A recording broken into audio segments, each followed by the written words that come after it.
Halo Tribuners, jumpa kembali bersama saya Geok Mingwan dalam Live Update.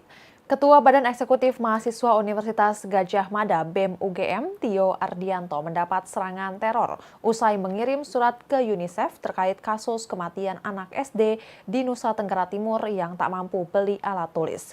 Kasus teror ini pun viral hingga DPR RI ikut buka suara.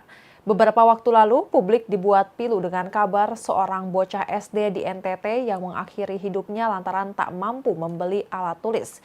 Kasus ini pun mengetuk pintu hati Tio. Ia kemudian berinisiatif menyuarakan kasus ini di media sosial. Tak hanya itu, ia pun mengirim surat resmi kepada UNICEF. Namun tak lama setelah Tio bersuara soal kasus ini, ia justru mendapat pesan ancaman dan teror dari nomor asing. Teror yang diterima oleh Ketua BEM UGM Tio Ardianto ini bermula dari aksinya yang lantang bersuara soal kasus anak SD di NTT yang mengakhiri hidup akibat tak mampu membeli alat tulis yang harganya hanya Rp10.000.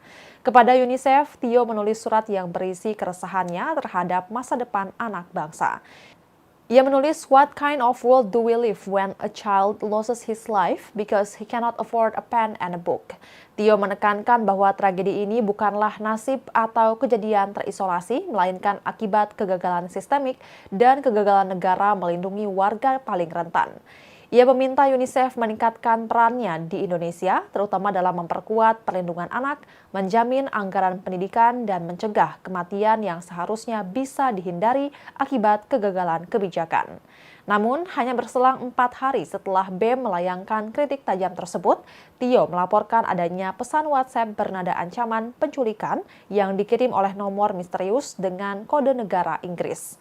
Pesan itu berisi kata-kata mengancam seperti agen asing, culik mau, jangan cari panggung jadi tong kosong, cari dosamu entar, banci, jangan cari panggung lo ya, jual narasi sampah. Serangan digital sistematis berupa pesan ancaman berulang mulai menghujani ponsel Tio Ardianto sejak Senin 9 Februari 2026. Setidaknya 6 nomor asing terpantau terus-menerus mencoba menghubungi Ketua BEM UGM tersebut, namun ia memilih untuk tidak merespons demi menjaga keamanan dirinya. Tak berhenti di ranah digital, mahasiswa Fakultas Filsafat UGM ini juga mengalami intimidasi fisik berupa penguntitan langsung oleh 2 pria misterius bertubuh tegap. Kedua sosok tersebut dilaporkan sengaja membuntuti dan mengambil foto Tio dari kejauhan secara sembunyi-sembunyi. Saat berusaha dikejar untuk diidentifikasi, para penguntit tersebut langsung menghilang dengan cepat. Tio meyakini bahwa seluruh rangkaian teror ini merupakan reaksi atas surat resmi terkait isu kemanusiaan yang dikirimkan BEM UGM ke UNICEF pada Jumat 6 Februari 2026. Anggota Komisi 10 DPR RI Hilman Mufidi mengecam aksi teror terhadap Ketua BEM UGM tersebut. Untuk diketahui, Komisi 10 DPR RI membidangi sektor pendidikan, olahraga, sains, teknologi, serta pariwisata dan ekonomi kreatif.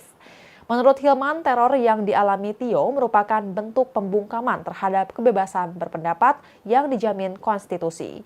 Legislator Partai Kebangkitan Bangsa itu mendesak aparat kepolisian untuk mengusut tuntas pelaku dan dalang di balik aksi teror tersebut. Hilman menilai suara kritis mahasiswa adalah bagian dari keterbukaan demokrasi yang harus dilindungi.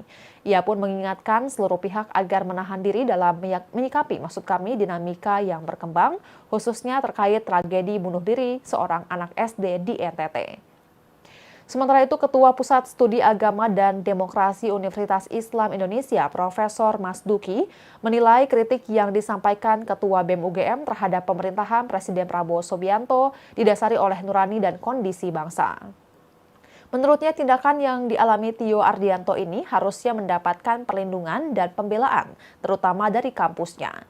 Guru besar dalam bidang media science and journalism ini berpendapat represi yang terjadi terhadap mahasiswa kritis sebenarnya sudah bisa diprediksi sejak awal. Namun, skala represinya kemungkinan juga akan semakin meningkat. Dalam Kamus Besar Bahasa Indonesia, represi memiliki arti penekanan, pengekangan, penahanan, dan penindasan. Mas Duki pun menilai lembaga pendidikan tinggi kampus Tio seharusnya memberikan pembelaan ke mahasiswanya. Menurutnya ini bukan hal yang normal sehingga harus dilawan. Tetapi perlawanan tersebut seharusnya muncul lebih awal dari kampusnya.